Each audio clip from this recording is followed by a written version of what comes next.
Suleiman the Magnificent ruled an empire of 14 million people. He kept a register, the Enderun records, of every woman who entered his household. Most entries are one line: name, origin, date, price. The entry for Hürrem is longer than the others, though no one recorded why. The candle you were given burns down to a finger's width before you sleep, and is replaced each morning by a girl who does not speak to you. You have been in the old palace, the Eski Saray, which sits on the third hill of Constantinople above the Bayezid quarter, for 14 months. You know this because you have kept count in the plaster of the wall behind your sleeping mat, a mark for each new candle stub, and you have counted them twice this week to be sure. 14 months, 43 candle stubs. The marks are small enough that the women who sweep the room do not notice them or do not care. You are 16 years old. You have been called Hürrem for 14 months. You answer to it now without the small internal hesitation you felt at first. The fraction of a second between the sound and your response, the gap where the name that was not your name had to travel to reach you. That gap has closed. You are not sure when it closed. You notice its absence, the way you notice the absence of a stone you used to step over every morning. The day you realize you have not thought of it in weeks. The room where you sleep has 11 women in it. There is Fatma, who came from Circassia and is perhaps 20, and has been here 3 years, and knows things you do not know yet. There is Miriam, who is from somewhere near Trebizond on the Black Sea coast, and has a scar on her right hand from a burn she will not explain. There is a girl from somewhere east of the Danube, whose name in Ottoman sounds nothing like her name before, and who cries at night sometimes, quietly, the way you did not cry and still do not cry. You know which women have been called to the Sultan's rooms and which have not. You know this the way you know everything in this place, not because anyone told you directly, but because you learned to read the architecture of silences here, the same way you learned the language, sound by sound, pattern by pattern, until the meaning came. 5 of the 11 women in your room have been called. You know it by the small differences afterward, a slightly better position in the line at the baths, a piece of fabric given that was not given to the others, the way Nilüfer carries her shoulders now, as if she has remembered something she was not allowed to remember before. You have not been called. You have thought about this with the same attention you gave the language in the first weeks on the road, that flat, deliberate attention that has nothing to do with feeling and everything to do with survival.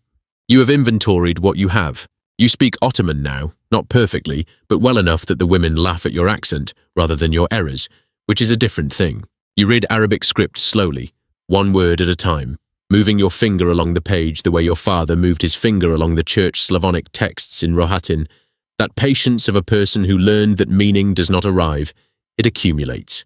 You have learned to move in this place with the particular quality of stillness that is not submission, the stillness of something waiting.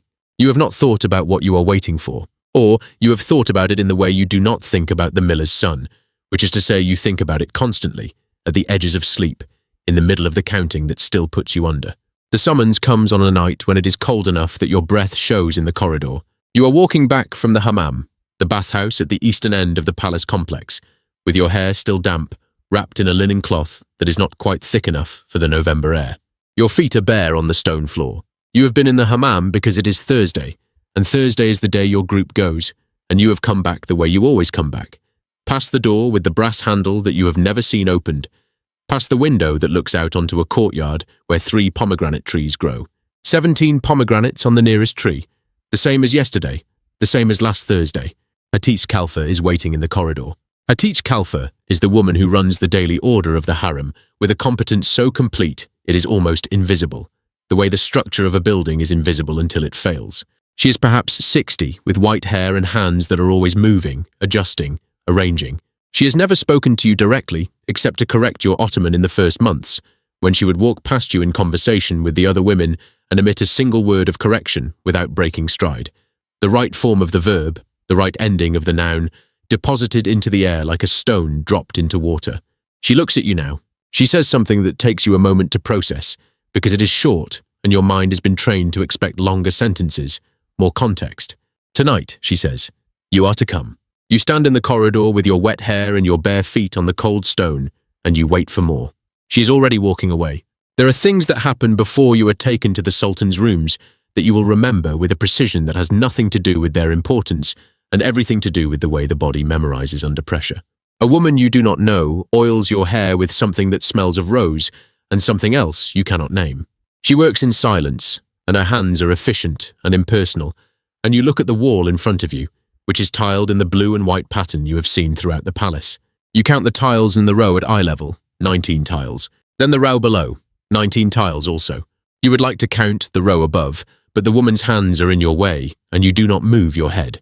You are given a kaftan of dark blue wool with embroidery at the collar and cuffs in a pattern of small repeated flowers you do not know the name of. You have worn the same 3 garments since you arrived in Constantinople, and this kaftan is different in a way your hands notice before your eyes do. The weight of it, the closeness of the weave, something that costs more than you have ever cost. You look at your hands in it. Your hands are the same hands that carried a bucket of water from the well in Rothenian on the last ordinary morning, the hands that helped your brother memorize the liturgy text he kept getting wrong, the hands that counted the icons on the wall while your mother held the door closed and the world outside changed without you. They are still those hands. Nothing that has happened to them in the last 16 months has made them different hands. You think this is important. You do not know why you think it is important. A woman paints something on your eyes with a small brush. Another woman braids a section of your hair back and pins it with a pin you cannot see but can feel, small and cool against your scalp. At the end of it, you look at yourself in a piece of polished copper that someone holds in front of you, and you see a face that is yours but arranged differently. The same face your mother called plain and your father called fine-featured, which meant the same thing said 2 different ways. The woman who oiled your hair says something. You are not afraid, she says. Good. You did not know it was visible. You rearrange your face and she has already looked away. You cross from the old palace, the Eski Saray, to the Topkapi on foot, escorted by Hatice Kalfa and a guard who walks ahead and whose name you do not know. The distance is perhaps a quarter of a mile through covered passages, and you walk it in silence, noting what you always note when you are moved through a new part of this complex, the specific sounds that mark different spaces, the change from flagstone to tile under your feet, the temperature dropping and then rising again as you move from one building to another, the smell of charcoal from somewhere above you. The Topkapi Saray is not one building. It is a city inside a city, built on the tip of the peninsula where the Bosphorus meets the Golden Horn. You walk through a courtyard where the cypresses are very dark against a sky that has cleared after 3 days of rain and is now showing stars. You count the stars visible between 2 specific trees without meaning to, and arrive at 11 before Hatice Kalfa turns left and the trees are no longer in your line of sight. You think of Olena, which you do not often allow yourself to think, the woman on the road who communicated without speaking, who taught you to be still, who was not at the dock in Kefe when the boat moved. You think of her now because the thing she taught you, that quality of stillness, is the only thing you have that might be useful in the next hour. You hold it the way you held the 2 possible words you found in the Tatar language on the road, like coins you are not sure are real. You have been told 3 things about Suleiman I, who has been Sultan for 1 year and 4 months, who is 26 years old, who is called in the Ottoman court language Kanuni, which means the lawgiver. You have been told he speaks 4 languages. You have been told he prefers the company of poets to the company of soldiers, which you do not know what to do with as information. You have been told by Fatma, who knows things, that he is not like his father Selim, who was called Yavuz, the Grim, and who in 8 years of rule executed 2 grand viziers and 7 governors and his own brothers. Suleiman, Fatma said, is different. Fatma said this in a tone that made you understand she was not sure whether different meant better, only that it meant different.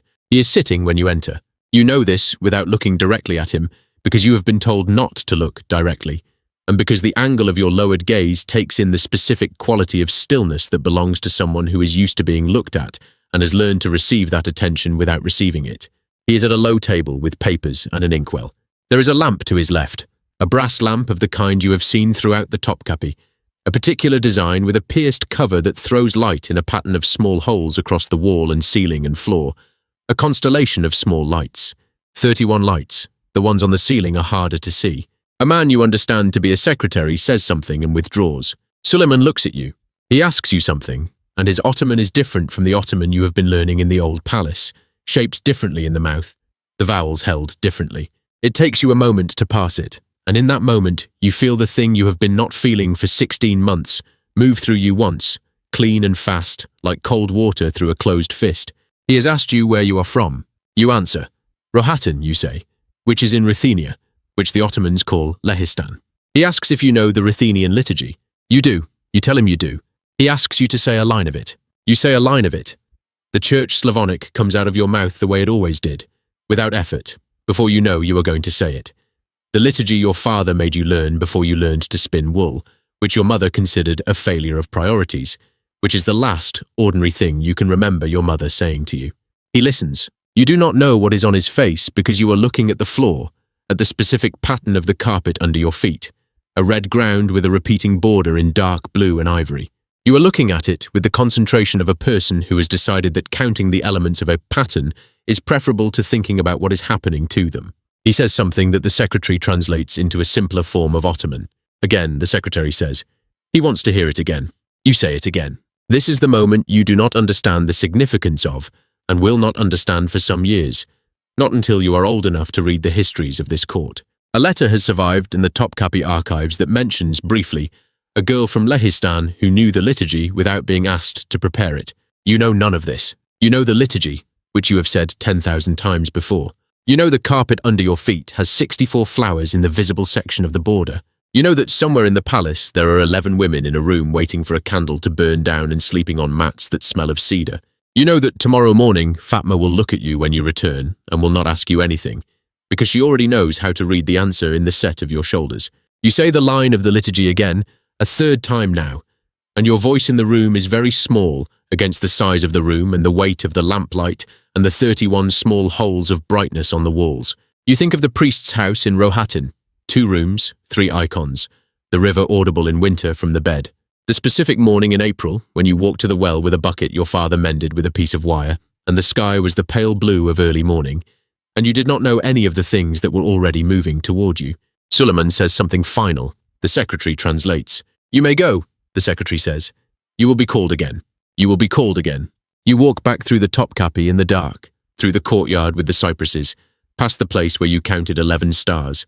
The stars are still there, and you count them again without meaning to, and arrive at the same number. Then Hatice Kalfa turns left and the courtyard is behind you. You do not know if this is an opportunity. You do not know if this is a trap. You know that you said the liturgy 3 times in a room in the Topkapi, and that a man listened, and that the liturgy is in Church Slavonic, which is the language of your father, and that your father is in Rohatyn, 3 days east of Lviv, in a house with 2 rooms and 3 icons, and a river you can hear from the bed in winter. You do not know if he is still alive. You have not let yourself think this since the first week on the road, and you do not think it now. You push it back to the place where the miller's son lives, the place where Olena lives, the place where 47 is a number and not a duration. You walk back to the room with 11 women, and you sit down on your mat, and you count the candle stubs in the plaster of the wall. 43. The candle the girl brought this morning is still burning. You look at it for a long time.